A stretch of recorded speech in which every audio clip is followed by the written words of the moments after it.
Año 1189. Un caballero inglés besa a su esposa para despedirse, monta su caballo y parte hacia la cruzada. Regresará en 3 años. La esposa se queda, con la finca, con los hijos, con los sirvientes, con los vecinos. Y cuando el cruzado regresa, nota susurros y miradas de reojo. Un vecino lo lleva aparte. Mientras no estabas, un trovador se hospedó en la finca, le cantaba canciones a tu esposa, se quedaba hasta la noche, no tenía prisa por marcharse. Y el sacerdote, durante la confesión, dejó caer: Hijo mío, una casa sin dueño es como un viñedo sin guardián. No hay pruebas. La esposa jura su inocencia. Un trovador errante que entretenía a los anfitriones a cambio de alojamiento y recompensa. Era algo normal para aquella época. Pero el rumor ya se ha extendido por toda la región. Los vasallos dejan de respetar al caballero, se burlan de él. Su palabra pierde peso en el tribunal. ¿Qué debía hacer el cruzado en tal situación? No podía matar a su esposa sin pruebas. La iglesia lo prohibía. ¿Creer en su palabra? Entonces solo quedaba una cosa: que Dios decidiera. Este video trata sobre cómo la Europa medieval ponía a prueba la fidelidad de las esposas. Y también descubrirás por qué en 1215 la Iglesia prohibió estos métodos. En el derecho medieval existía un doble rasero. Un hombre podía tener amantes, visitar burdeles. Eso no se consideraba adulterio, siempre que no se acostara con la esposa de otro. Pero el adulterio femenino era una catástrofe. Porque solo la mujer puede dar a luz a un hijo, y solo a través de ella pasa la línea de herencia. Todo el linaje, toda la tierra, toda la fortuna podían pasar a sangre ajena. Al marido engañado se le llamaba cornudo. La expresión llevar cuernos existía en toda Europa. Ser cornudo era un estigma de por vida. Los tribunales eclesiásticos locales eran los lugares donde se acumulaban las denuncias por faltas sexuales, adulterio, fornicación, incesto. No existía el concepto moderno del derecho a la vida privada. La reputación era la principal moneda. Determinaba quién era digno de tu negocio, de tu caridad, de la mano de tu hija. Y así, el caballero regresa a casa tras 3 años en Tierra Santa, y a sus espaldas susurran: no hay pruebas de adulterio. Y el único juez que puede resolver las dudas es Dios. El sistema de pruebas se llamaba juicio de Dios. La idea era simple: Dios es omnisciente. Él conoce la verdad. Si se obligaba a una persona a pasar por una prueba mortal, Dios intervendría y protegería al inocente. Era un procedimiento jurídico oficial aprobado por la Iglesia. El sacerdote bendecía los instrumentos de la prueba. La acusada ayunaba durante 3 días. La comunidad rezaba. Todo se realizaba en público, en el patio del castillo o a las puertas de la iglesia. La ordalía era una medida extrema. Se aplicaba cuando no había pruebas. Existían varios tipos de pruebas, cada una más terrible que la anterior. El método más común: la prueba del fuego. La mujer acusada debía tomar en sus manos una barra de hierro al rojo vivo y caminar 9 pasos con ella, o, en una versión más severa, caminar descalza sobre 9 rejas de arado al rojo vivo, colocadas en fila en el suelo. Después, la herida se vendaba. Nadie la examinaba durante 3 días.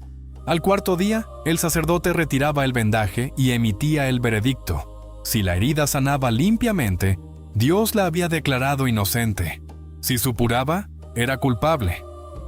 Los historiadores modernos señalan un detalle curioso. El resultado dependía en gran medida de lo limpia que estuviera la venda y de la rapidez con que se prestara la primera atención. El segundo método era la prueba del agua hirviendo. En el fondo de un caldero con agua hirviendo, se colocaba una piedra o un anillo. La acusada debía sumergir la mano en el agua hirviendo y sacar ese objeto. La profundidad de la inmersión dependía de la gravedad de la acusación. Hasta la muñeca, para faltas menores, hasta el codo, para las más graves, incluido el adulterio. Después, el mismo procedimiento. Se vendaba la herida, se esperaba 3 días, el sacerdote examinaba el resultado. Y el tercer método era el más paradójico, la prueba del agua fría. La acusada era atada y arrojada a un río o estanque. La lógica era esta: el agua es un elemento puro y sagrado. Si aceptaba a la persona, es decir, si se hundía, era inocente. Si la rechazaba, es decir, si flotaba, era culpable. Sí, has oído bien. Hundirse significaba ser absuelta.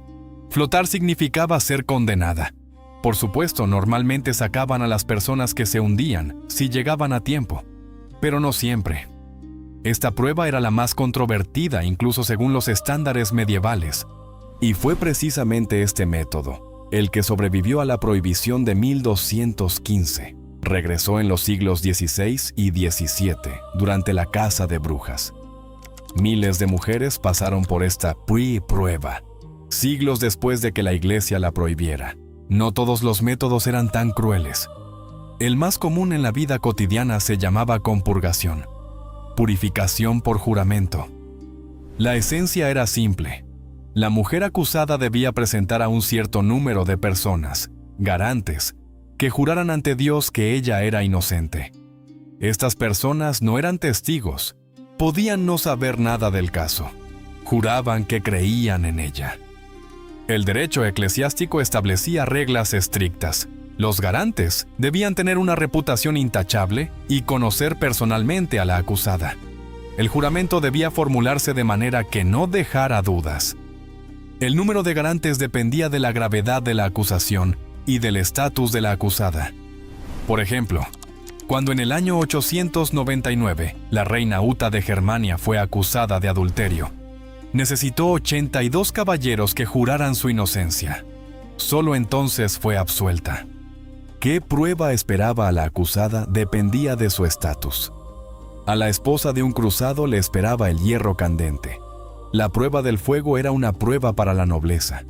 Y era precisamente este método el que se aplicaba con mayor frecuencia en los casos de acusaciones de adulterio. La prueba del agua hirviendo era para quienes eran más humildes: campesinos, habitantes de las ciudades, pequeños terratenientes.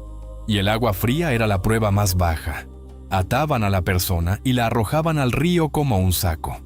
Someter a un noble a tal prueba era una humillación.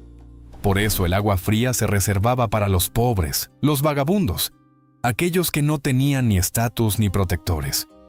¿Y qué ocurría si había pruebas? Si sorprendían a la esposa en el acto, en ese caso seguía un castigo inevitable. El castigo más leve que podía recibir una mujer era la humillación pública.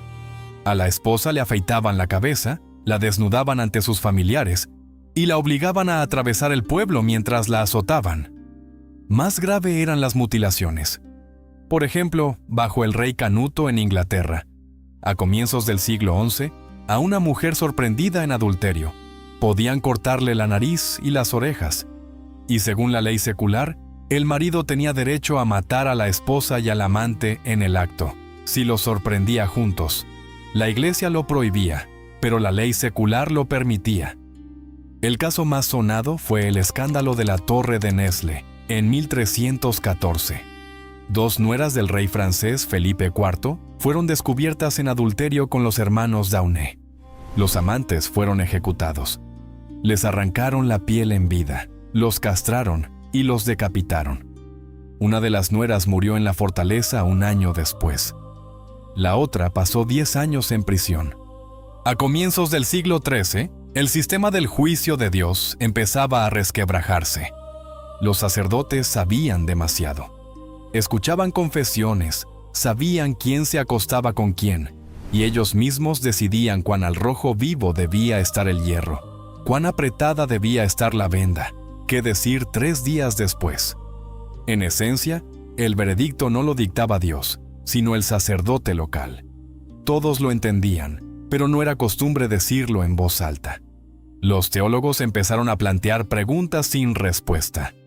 ¿Dónde dice la Biblia que Dios debe intervenir en un proceso judicial? ¿Acaso exigirle a Dios un milagro programado no es un pecado? ¿No estamos poniendo a prueba a Dios cuando lo obligamos a demostrarnos la verdad? En 1215, el Papa Inocencio III convocó el Cuarto Concilio de Letrán y prohibió a los sacerdotes participar en las ordalías. Sin sacerdote no había consagración, ni oración, ni Dios en el proceso. Y sin Dios, la ordalía se convertía en una tortura común. En su lugar surgieron los tribunales con jurado, 12 personas que emitían un veredicto basándose en testimonios y reputación. En Inglaterra, los primeros tribunales de este tipo aparecieron ya en 1219. Volvamos a nuestro caballero. Presenta una denuncia ante el tribunal eclesiástico. A su esposa la llevan a la prueba del hierro candente. Ayuna durante 3 días, reza, toma la barra al rojo vivo en sus manos y da 9 pasos. 3 días después, el sacerdote retira la venda y declara: la herida cicatriza limpiamente. Inocente. El caballero abraza a su esposa. Los vecinos guardan silencio. El honor ha sido restaurado. Continúan viviendo. Él completamente convencido de que su esposa le fue fiel. Si lo fue o no, nadie lo sabrá jamás. Pero Dios ha dicho su palabra. Y eso significa que la cuestión está cerrada.